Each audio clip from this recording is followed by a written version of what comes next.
Well, the the topic of sexuality is very sensitive because it is one of the most powerful tools of liberation.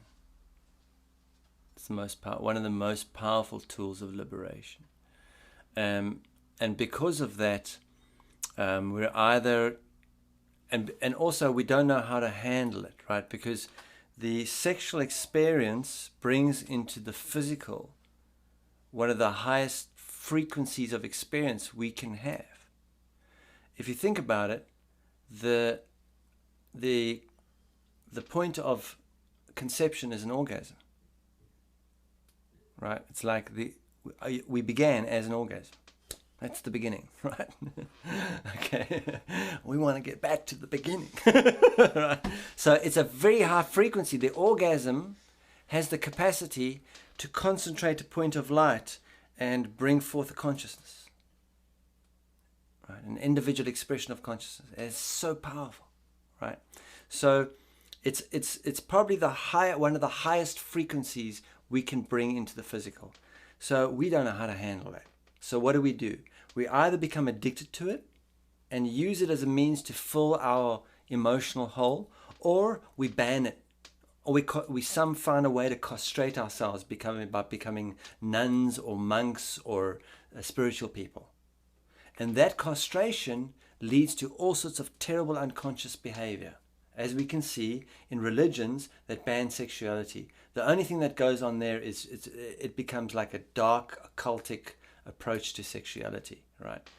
The thing about sexuality is it's such a powerful tool, because the cause of our suffering is manipulation. And I like the word manipulation. Manipulation is like, the illustration of manipulation is like a little boy is born, right?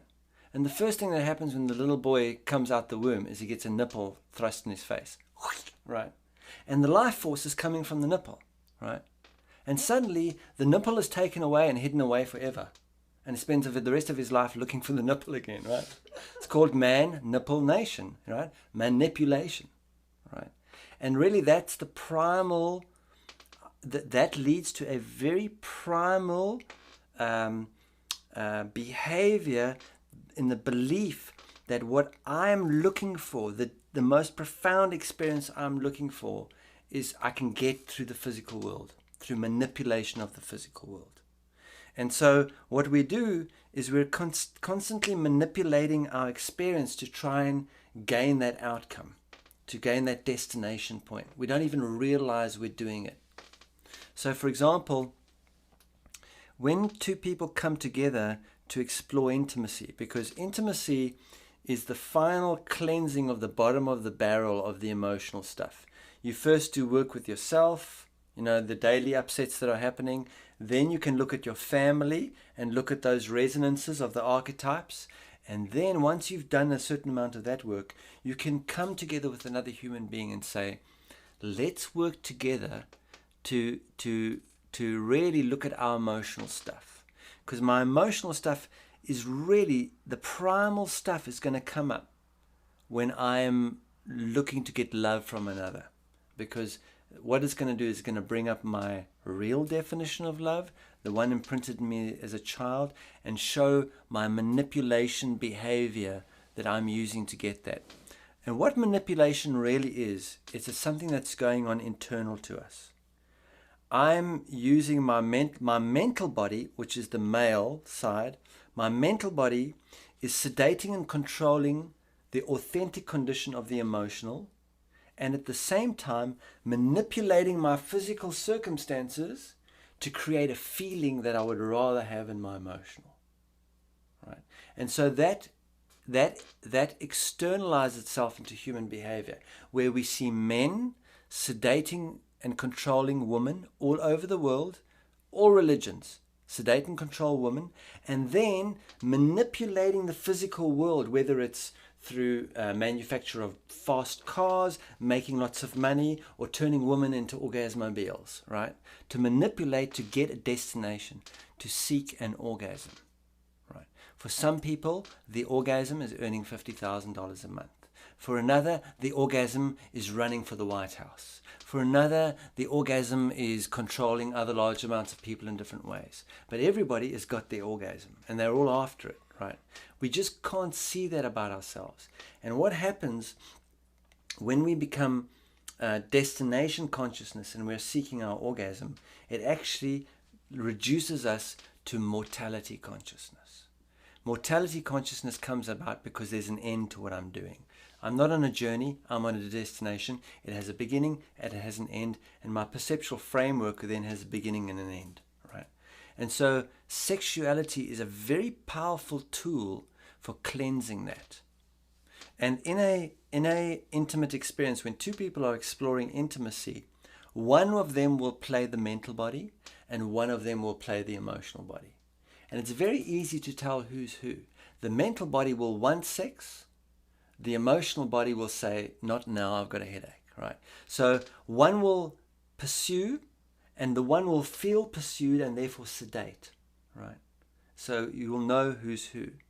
Usually in the stereotypical way, it'll be if it's a man and a woman relationship, because you can explore intimacy with two women, two men, man and woman. But let's take the archetypical relationship of a man and a woman.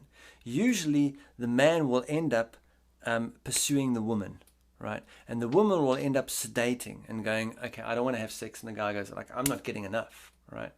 And so one has to ascertain who's playing the mental body.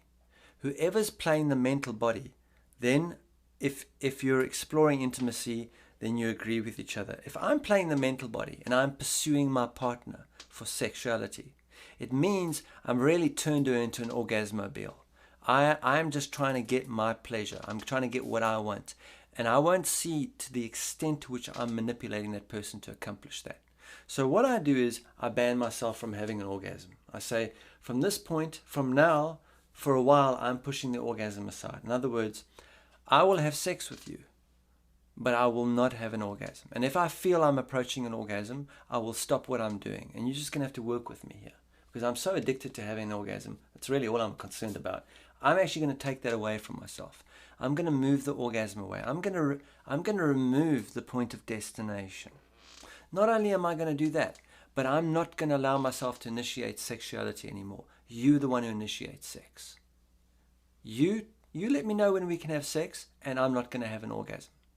Now, when the mental body enters that agreement with the emotional body, a question is going to arise. The first question that will arise is, well, if I'm not having an orgasm, then why the hell am I doing this? That'll be the first question that'll come up. And in answering that question, the mental body will discover its authentic role. The authentic role of the mental body is to support the emotional body, is to allow the emotional body to become what it is. In other words, the authentic role for a man is to create a space for a woman to feel safe enough so that she can become what a woman is.